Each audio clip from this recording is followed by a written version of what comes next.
Hello viewers, welcome back to my channel FB Food Box Recipe. কেমন আছেন সবাই? আজকে এত মজাদার একটা খাবার আমি প্রথম রান্না করেছি। গরম ভাতের সাথে এটা খেতে জাস্ট ওয়াও। এই রান্নাটা যখন করবেন ভাতের চালটা একটু বাড়িয়ে দেবেন, নতুবা মজা লাগবে, ভাত শেষ হয়ে যাবে। এটা হচ্ছে যে শিং মাছ ঘাড়ের মধ্যে একটা রগ থাকে। ওই রগটা কিভাবে ফেলতে হয় সেটা আমি দেখিয়ে দিয়েছি। অনেকেই ফেলে না এটা, কিন্তু এটা ফেলে দিতে হয়। এটার ভিতরে রক্ত থাকে, এটাকে শিং মাছের রগ বলে। হ্যাঁ, শিং মাছের রগটা কিভাবে ফেলবেন আমি আপনাদেরকে দেখিয়ে দিলাম। ঠিক আছে, আসুন আমরা মূল রেসিপিতে যাই। আর এক পার্ট দেখাই দিলে তো চলবে, অন্য পার্টে কীভাবে বের করবেন এটা তো আপনারাই বুঝবেন। প্রথমে শিং মাছগুলোকে আমি একটু ডলে নিয়েছি, এটা আরও ডলা উচিত ছিল। একদিন শিং মাছ কীভাবে ফ্রেশভাবে পরিষ্কার করে ওই রেসিপিটা ওটা আমি আপনাদের দেখিয়ে দেব।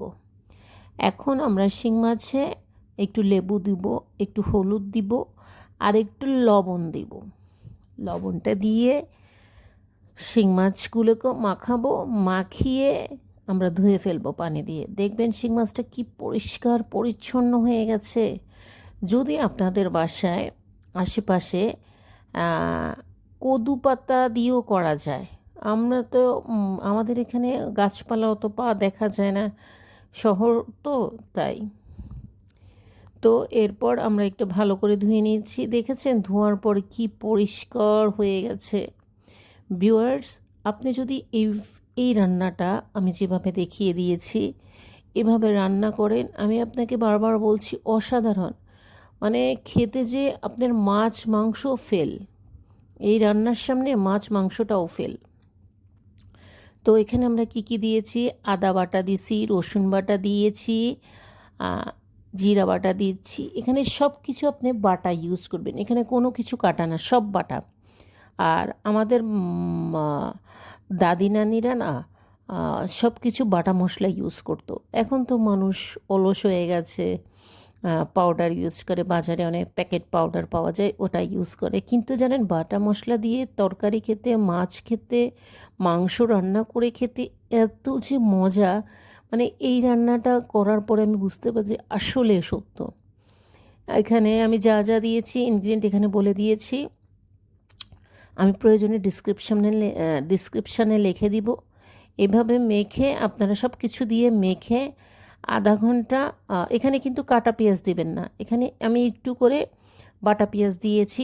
এটা আপনার পছন্দ মতন, কারণ বাটা পেঁয়াজটা দিলে কড়াইতে লেগে যাবে, তবু আমি একটু দিয়েছি মজার জন্য। এরপর আপনারা একটু আধা ঘন্টা ম্যারিনেট করে রাখবেন। ম্যারিনেট করে রেখে আমি একটু ফোড়ন দিয়েছি, জিরা আপনি চাইলে দিতে পারেন, না চাইলে না দিতে পারেন। ফোড়নটা দেওয়ার পর আমরা যে মেখে রাখা শিং মাছটা ওটা আমরা পুরোটা দিয়ে দিব। এটা সম্পূর্ণ তেলের উপরে হবে, এখানে কিন্তু পানি দেওয়া যাবে না। বাটিতে যে মশলাগুলো লেগে থাকে ওই মশলাগুলো এখানে দেওয়ার জন্য একটু সামান্য পরিমাণ একটু পানি দিব। পানিটা দিয়ে এখানে দিয়ে দিব। এই পানিতে মিডিয়াম আঁচে এই রান্নাটা হবে। আপনারা বেশি আগুনও দিবেন না, বেশি কমও দিবেন না, হালকা মিডিয়াম আঁচে এই রান্নাটা স্লোলি হবে। কি পরিমাণ যে মজা, মানে আমার এখন আমি যখন ভয়েস দিচ্ছি তখনই আমার জিভে জল চলে আসতেছে।